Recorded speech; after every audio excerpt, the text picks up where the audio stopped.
목사님 기도하심으로 수요 말씀 예배를 하나님께 드리도록 하겠습니다.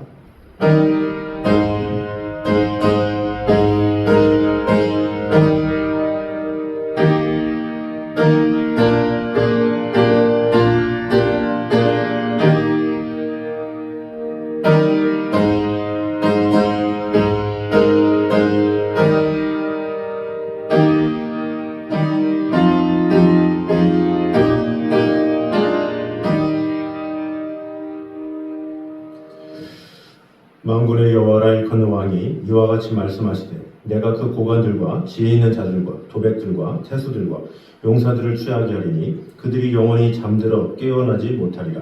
만군의 여호께서 이와 같이 말씀하시니라. 바벨론의 성벽은 회파되겠고 그 높은 문들은 불에 탈 것이며 백성들의 수고는 헛될 것이요 민족들의 수고는 불탈 것인즉 그들이 쇠잔하리라. 하나님의 말씀대로 이 세상을 이루시고 모든 것 가운데 역사해 주시는 주님의 은혜를 찬양합니다. 오늘도 주님의 임재 안에 우리의 모든 것을 주님 앞에 내어놓으며 하나님께서 반드시 이루신다라는 그 약속의 말씀을 믿고 하나님의 뜻 가운데 온전히 거하는 우리 성도들 될 수 있도록 주님 함께하여 주시옵소서. 예수님 이름으로 기도드립니다. 아멘. 우리 찬송가 300장 찬양하도록 하겠습니다.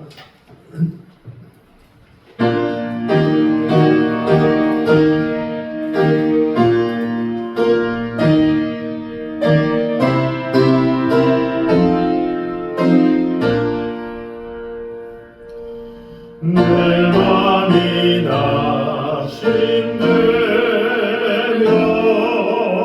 근심에 누릴 때 주께서 내게 오사 위로해 주시네. 가는 길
우리 전하는 말씀은 사무엘상 19장입니다.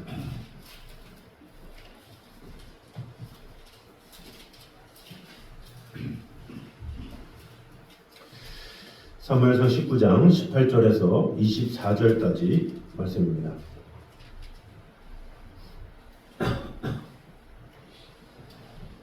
사무엘상 19장 18절에서 24절까지 말씀입니다. 교독하도록 하겠습니다. 다윗이 도피하여 라마로 가서 사무엘에게로 나아가서 사울이 자기에게 행한 일을 다 전하였고 다윗과 사무엘이 나요스로 가서 살았더라. 어떤 사람이 사울에게 전하여 이르되 다윗이 라마 나요스에 있더이다 하며 사울이 다윗을 잡으러 전령들을 보냈더니 그들이 선지자 무리가 예언하는 것과 사무엘이 그들의 수령으로 선 것을 볼 때에 하나님의 영이 사울의 전령들에게 임하매 그들도 예언을 한지라. 어떤 사람이 그것을 사울에게 알리매 사울이 다른 전령들을 보냈더니 그들도 예언을 했으므로 사울이 세 번째 다시 전령들을 보냈더니 그들도 예언을 한지라. 이에 사울도 라마로 가서 세구에 있는 큰 우물에 도착하여 물어 이르되 사무엘과 다윗이 어디 있느냐? 어떤 사람이 이르되 라마나요스에 있나이다. 사울이 라마 나요스로 가니라. 하나님의 영이 그에게로 임하시니 그가 라마 나요스에 이르기까지 걸어가며 예언을 하였으며 다 같이 읽겠습니다. 그가 또 그의 옷을 벗고 사무엘 앞에서 예언을 하며 하루 밤낮을 벗은 몸으로 누웠더라. 그러므로 속담에 이르기를 사울도 선지자 중에 있느냐 하니라. 아멘. 자, 우리가 저번 주에 봤던 거와 마찬가지로 이 19장 18절에서 27장 12절까지는 하나님이 예비하신 새 왕 다윗의 시련 그리고 다윗의 도피 생활에 대해서 보도하고 있다고 했습니다. 다윗의 도피 생활은 BC 1020년에서 1010년까지 대략 10여 년간 계속되는데 제3기로 나눠서 살펴볼 수 있다고 했습니다. 먼저 제1기는 자신의 집에서 헤로스풀에 이르기까지의 기간으로 BC 1020년에서 1018년까지입니다. 이때는 다윗이 사울의 추격을 피하기에만 급급했던 시기죠. 그래서 오늘 읽었던 본문부터 22장 23절까지 내용에 있습니다. 제2기는 그일라에서 10황무지까지 기간으로 BC 1017년에서 1015년까지 내용입니다. 이때는 다윗이 자신을 추격하는 사울의 목숨을 두 번이나 살려주고 나아가 도피 생활 중에서 충직한 추종 세력을 얻은 시기라고 볼 수가 있습니다. 제3기는 블레셋 땅 가드에서 헤브론으로 다시 돌아올 때까지의 기간입니다. BC 1015년에서 1010년까지 27장 1절부터 사무엘하 2장 1절까지에 이르는 내용에 나와 있습니다. 이때는 절대적 위기에 몰린 다윗이 어쩔 수 없이 블레셋 땅으로 망명했던 그런 시기라고 볼 수가 있습니다. 그래서 이 본문은 제3부의 전반부 기사의 계시 부분입니다. 다윗이 라마에 있는 사무엘에게로 피신하고 또 하나님께서 다윗을 보도하고 계심을 오늘 본문은 말씀하고 있습니다. 우리가 전주에 나눴던 내용은 때로는 핍박을 피하는 것이 지혜로운 행동이기도 함을 보게 되었습니다. 사울의 어떤 계속되는 이 다윗을 향한 괴롭힘 또 그런 어려움으로 인해서 다윗은 그런 핍박에 대해서 같이 부딪히기보다는 그것을 피해서 라마나요스로 간 어떻게 보면 뱀처럼 지혜로운 그런 행동을 했음을 우리가 보게 되었습니다. 그래서 우리가 피해야 할 때를 분별할 수 있는 지혜로운 자들이 되어야 한다라는 것을 보게 되었습니다. 세상이 교회를 공격하고 한다 할지라도 그것을 항상 맞서기보다는 피할 수 있을 때 또 피할 수 있어야 지혜로운 자임을 보게 되었습니다. 또 성도는 어려울 때일수록 영적 지도자를 찾아가야 함을 보게 됐죠. 이 다윗은 어려움에 처했을 때 자신의 영적인 스승인 사무엘을 찾아가서 문제를 해결한 것을 보게 됩니다. 어떤 문제에 있어서 자신이 더 좋은 환경보다는 더 좋은 믿음의 사람 그것을 만남으로 인해서 모든 것을 해결했던 것을 볼 때 우리 또한 영적인 것으로 해결하는 것이 얼마나 귀한 것임을 보게 됐습니다. 또 세 번째로 환난은 성도를 연단하시는 하나님의 다양한 훈련의 과정이기도 하다는 사실을 보게 되었습니다. 여기 사무엘과 함께 나요에 거하게 됐다고 하는데 나역은 지역 이름이 아니라 거처, 처소를 의미하는 말로서 기숙사로 번역되기도 한다라고 했습니다. 그래서 이 나요은 학생들이 거하는 기숙사 같은 처소로서 라마에서 사무엘이 세우고 지도하는 선지자 학교를 말하죠. 그래서 다윗은 본래 양을 치던 목동이었지만 후에 용사가 되어서 전쟁의 경험을 쌓았습니다. 그리고 사울 왕이 거하는 궁중에서 생활하기도 했습니다. 그리고 지금은 선지 생도들이 하나님께 예배하고 교육받는 나옷에서 생활하게 된 것을 볼 수가 있습니다. 이처럼 다윗이 들에서 궁중으로, 궁중에서 나옷으로 옮겨가는 그 과정이 있는데 이런 모든 것은 하나님의 사람으로 준비되는 과정임을 우리가 보게 되었습니다. 그래서 하나님의 사람으로 쓰임받는 모든 사람들은 생각지 못한 장소, 또 생각지 못한 어떤 경험들, 이런 것들을 통해서 하나님께서는 연단시키시고 돌봐주시고 이끄신다라는 사실을 보게 되었습니다. 자, 그러면 오늘 계속해서 오늘 또 19절부터 이어지는 본문 가운데 우리에게 주신 은혜를 보도록 하겠습니다. 먼저 하나님 외에는 진정한 피난처가 없음을 우리가 볼 수가 있습니다. 19절을 다시 보면 어떤 사람이 사울에게 전하여 이르되 다윗이 라마나요에 있더이다, 이렇게 사울왕에게 고한 내용이 나와 있습니다. 그러자 사울왕은 다윗을 잡기 위해 군사들을 3차례나 보내고 나중에는 자신이 직접 거기까지 쫓아온 것을 볼 수가 있습니다. 다윗이 라마에 사무엘에게 찾아간 것은 신앙적인 행동이었지만 그 장소 자체는 영원한 도피처가 될 수는 없었습니다. 하나님의 도우심으로 그가 보호하심을 받았지만 그가 도피한 곳은 아무래도 그 지형이나 또 여러 가지 여건 가운데 쉽지 않은 것이라고 할 수가 있습니다. 인간의 피하는 모든 것은 다 그렇죠. 영원하지 못하고 그것이 안전하지 못합니다. 그래서 항상 인간은 영원한 도피처를 찾는데 그 영원한 도피처가 어디겠습니까? 바로 하나님 품 안에 있다라는 것을 우리는 알아야 합니다.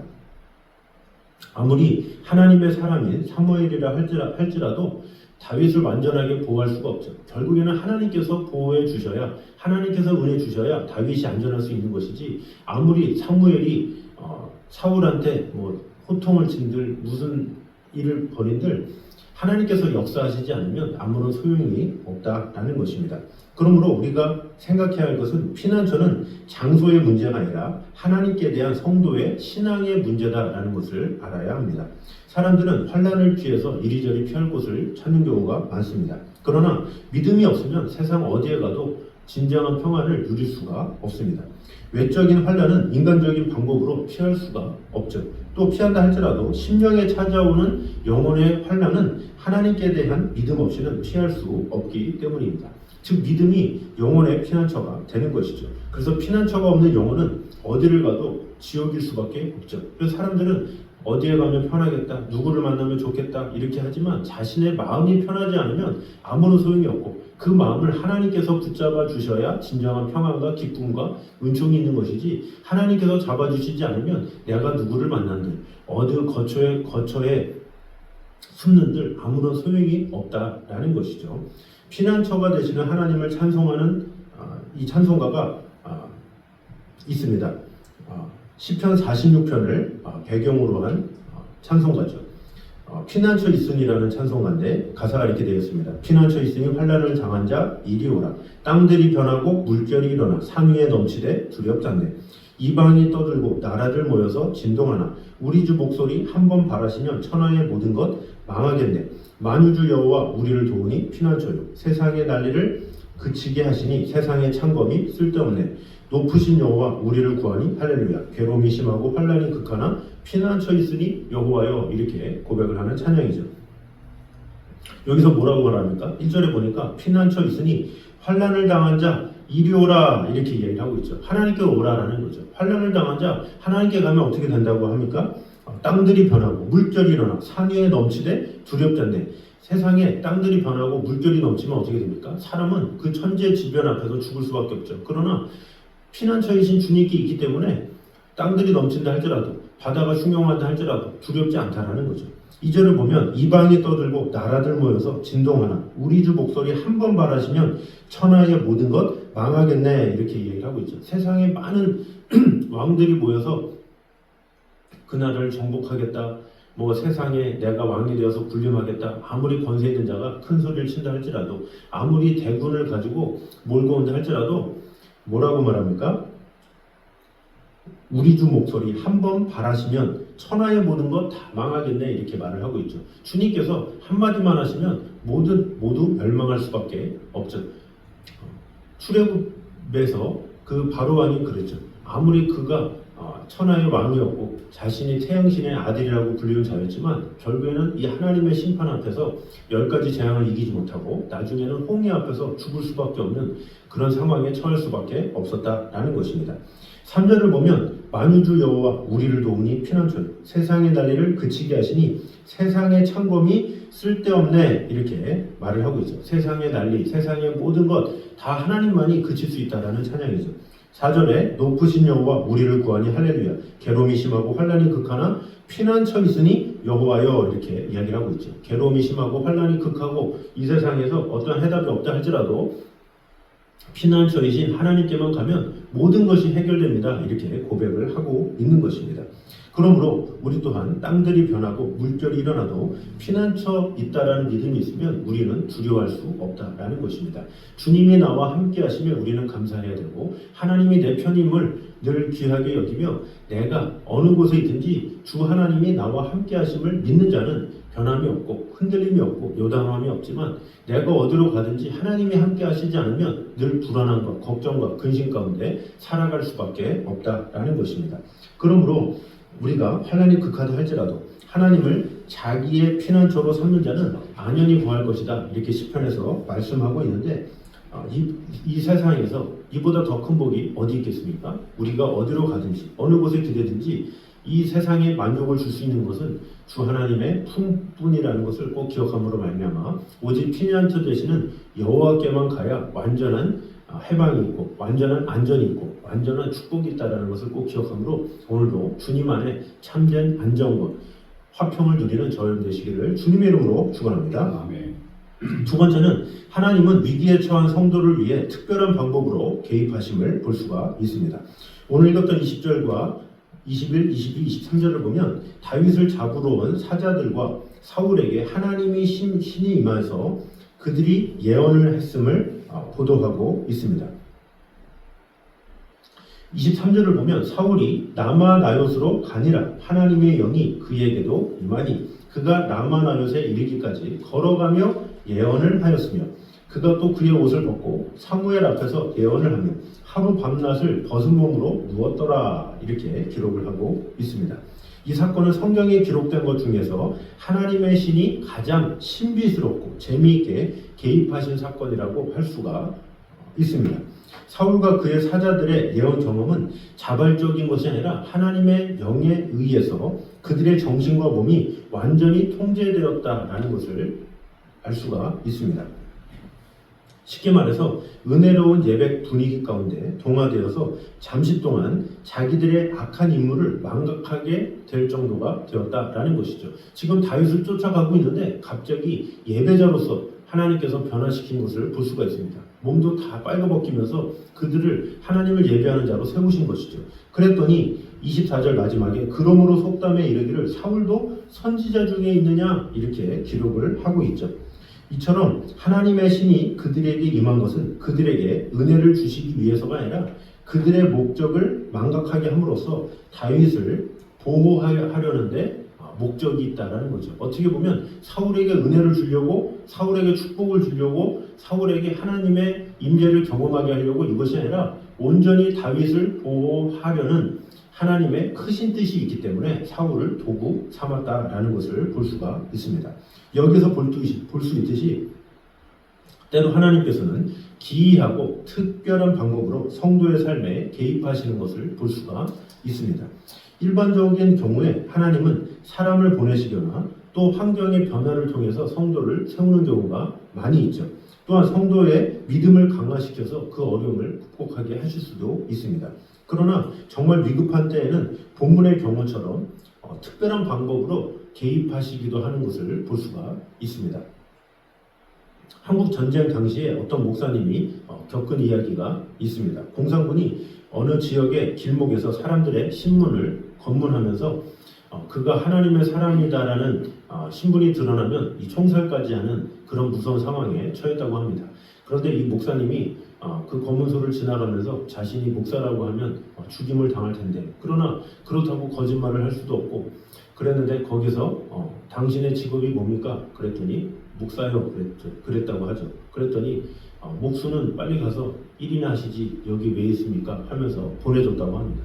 그러니까 목사라는 말을 목수로 듣고 그 목사님이 살리심을 받았다라고 하는데, 이런 것들이 어떻게 보면 하나님께서 역사하시고 은혜 주시고 개입하신 것이라고 볼 수가 있습니다. 하나님은 이렇게 다양한 방법으로 자신의 종들을 지키시고 돌보는 것을 볼 수가 있습니다.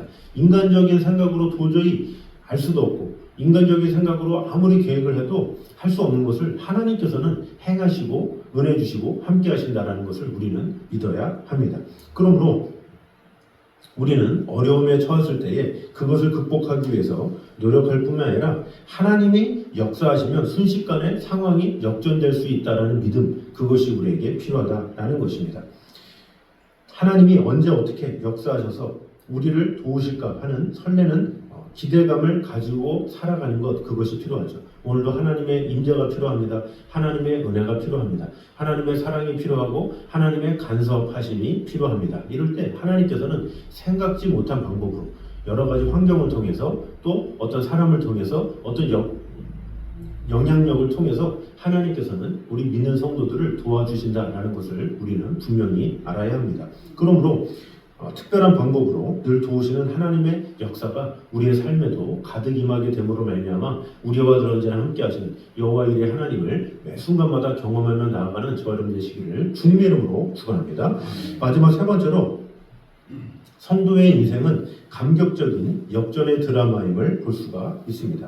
24절을 다시 보면 다윗을 잡으러 라마에 왔던 사울이 옷을 벗고 사무엘 앞에서 예언을 하면서 종일 벌거벗은 몸으로 누웠었다라는 것을 말하고 있는데, 이것은 나체로 있었다는 것이 아니라 왕권을 상징하는 겉옷을 벗었다 이런 뜻입니다. 이것은 곧 왕직의 폐위를 상징하는 것이었습니다. 그리고 사울이 옷을 벗고 종일 땅바닥에 누워서 예언을 했다라는 것은 왕으로서의 채통을 다 잃어버리고 조롱거리가 되었다라는 것을 의미하고 있습니다. 사울과 그의 사자들은 다윗을 잡으러 얼마나 의기양양하게 왔겠습니까? 그러나 지금은 정반대의 모습으로 있는 상황을 볼 수가 있습니다. 즉 다윗을 잡으러 온 그들이 오히려 붙잡힌 형국이다라고 할 수가 있습니다. 우리가 신앙생활을 하면서 가지게 되는 의문 중에 하나는 왜 의로우신 하나님이 세상에서 악한 자가 형통한 것과 또 성도에 환난당하는 것을 그냥 두시느냐 하는 것이죠. 그래서 이 의문이 하박국 선지자가 하박국 1장에서 이렇게 의문을 갖고 질문하는 내용이 나와 있습니다. 또 시편 73편에 보면 시편 기자가 이로 인해서 거의 실족하였나이다 이렇게 고백한 내용을 볼 수가 있습니다.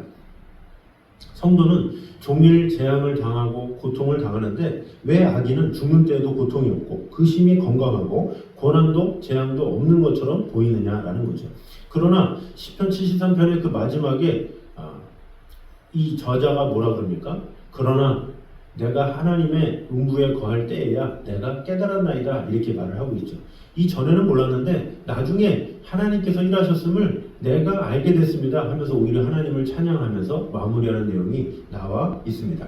그래서 우리는 이 당장 앞에 있는 그 상황만 가지고 판단하는 경우가 너무나도 많이 있죠. 본문에서도 하나님을 경외하는 다윗이 사울로부터 죽음의 위협을 받으며 도망자의 신세를 면치 못하는 것을 볼 때 무엇이 잘못됐다 이런 생각을 할 수도 있죠. 그러나 인생은 여기까지만 봐서는 안 된다라는 것입니다.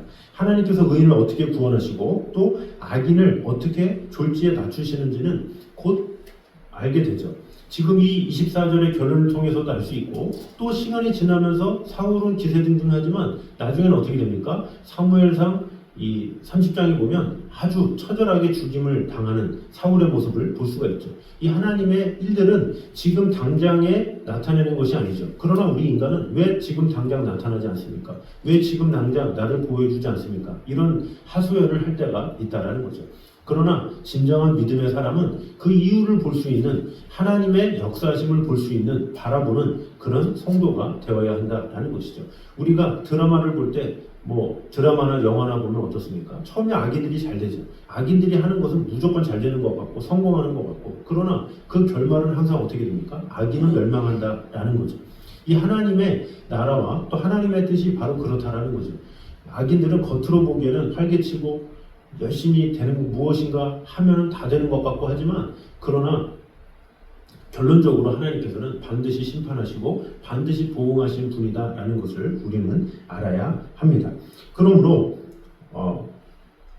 우리 주위에는 경건한 이 성도들의 여러 가지 문제 또 어려움으로 인해서 또 고난당하는 경우를 보는 경우가 있죠. 그러나 하나님은 선하시고 하나님은 의로우셔서 결국에는 가장 좋은 길로 인도하신다라는 믿음, 그 믿음을 가지면 하나님께서 결국에는 그들이 믿음 가운데 성공하고 은혜 가운데 서는 것을 반드시 보여주시고 또 우리에게도 그런 것들을 허락하신다는 것을 우리는 알아야 합니다.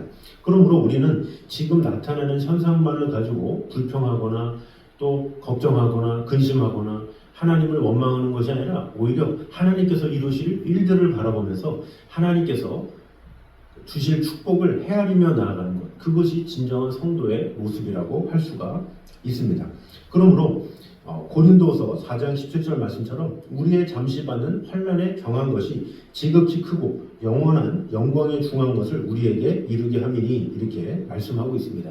지금 잠깐 있는 그런 어려움에 괴로움을 당하고 또 그것 때문에 낙심하고 슬퍼하는 것이 아니라 진정한 믿음의 성도들은 그 너머에 있는 하나님의 뜻, 하나님의 영광을 바라보는 자인 것을 꼭 기억함으로 말미암아 우리 너머에 계획하고 계신 하나님의 은혜를 늘 갈망하며 하나님의 뜻 가운데 주 하나님의 영광을 소망하며 나아가는 저 여러분 되시기를 주님의 이름으로 축원합니다. 기도하겠습니다. 하나님 감사합니다.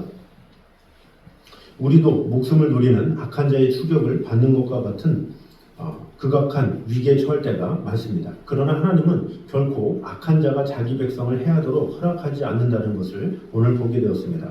하나님께서 악한 자의 공격을 잠시 허락하시는 것은 그것을 통해서 우리의 신앙을 연단하시려는 선한 목적이 있음을 오늘 보게 되었습니다. 하나님의 때가 되면 악한 자를 멸하시고 고난을 통해 연단한 성도에게 최후 승리와 영광을 주실 그런 하나님의 능력을 믿습니다. 그러므로 우리는 지금 과정 가운데 있는 일들 가운데 낙심하지 말고 불평하지 말고 오직 하나님께서 진정한 피난처자심을 꼭 기억함으로 말미암아 하나님께로 숨고 하나님께로 참된 위로를 얻는 그런 성도들이 되게 하여 주시옵소서. 이 세상에 그 무엇이 피난처가 되겠습니까? 사람이 피난처가 되겠습니까? 환경이 피난처가 되겠습니까? 오직 하나님께서 나의 피난처가 되셔서 나의 모든 것을 주관하여 주시고 은혜 주심을 늘 믿고 나아가는 성도들 되게 하여 주시옵소서. 예수님의 이름으로 기도드립니다. 아멘. 우리 찬송가 312장 찬양하겠습니다.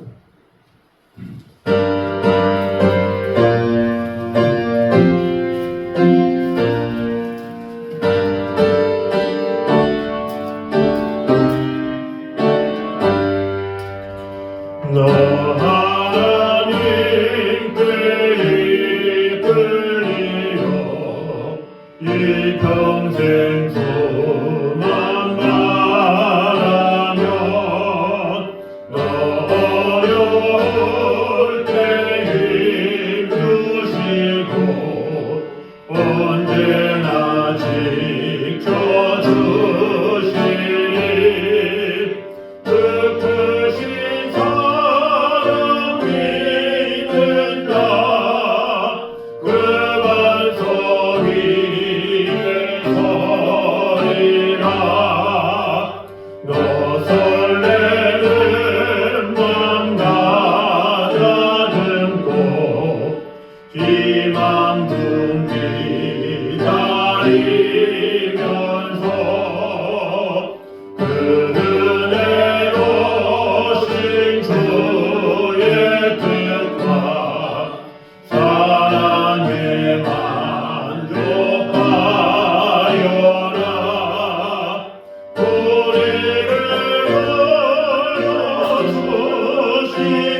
그리스도 은혜와 아버지 하나님의 무한하신 사랑과 성령님의 교통하심이 늘 우리와 함께 하심으로 진정한 피난처 되시는 하나님께로만 피하길 원하는 이 자리에 있는 모든 성도들 위해 이제부터 영까지 함께 있기를 간절히 축원하옵나이다. 아멘.